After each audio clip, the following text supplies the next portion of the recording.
आशाताई भोसले यांचं निधन झालेलं आहे आणि भारतीय संगीत सृष्टीमध्ये एक मोठी पोकळी निर्माण झालेली आहे।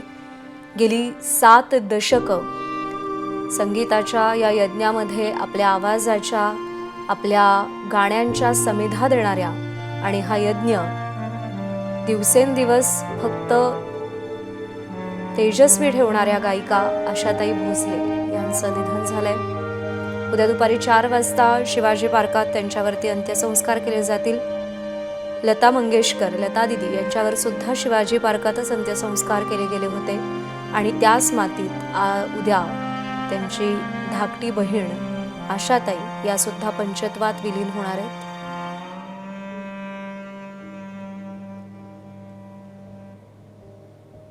आयुष्यातला संघर्ष, आयुष्यातल्या संकट या सगळ्यावरती मात करून प्रेक्षकांना फक्त निखळ आनंद आणि कान तृप्त करणारा अनुभव देण्यासाठी त्यांनी आपलं आयुष्य वेचलेलं आहे। दरम्यान आशाताईंच्या निधनानंतर काही मान्यवरांनी एबीपी माझाशी बातचीत केली, त्यांच्या प्रतिक्रिया पाहूया।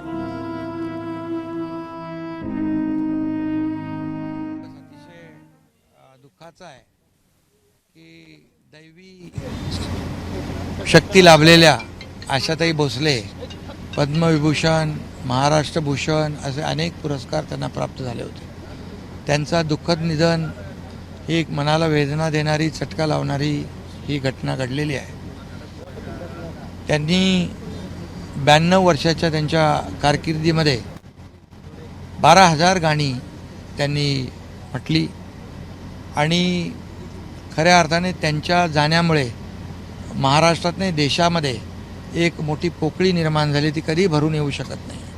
आणि आशाताई गेल्याने खऱ्या अर्थाने एक सूर हरपलेला आहे आणि त्यांना ऐकणारे श्रोते जे आहेत आज त्यांच्या परिवारातलं, आमच्या सर्वांच्या परिवारातल्या आशाताई म्हणून आम्ही पाहत होतो आणि त्या खऱ्या अर्थाने महाराष्ट्राची शान होत्या आणि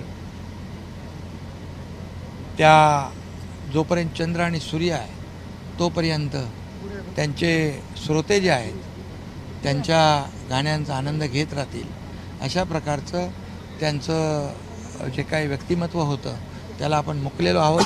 मी त्यांना शिवसेनेच्या वतीने, आमच्या परिवाराच्या वतीने भावपूर्ण श्रद्धांजली अर्पित करतो। एबीपी माझा, उघडा डोळे बघा नीट।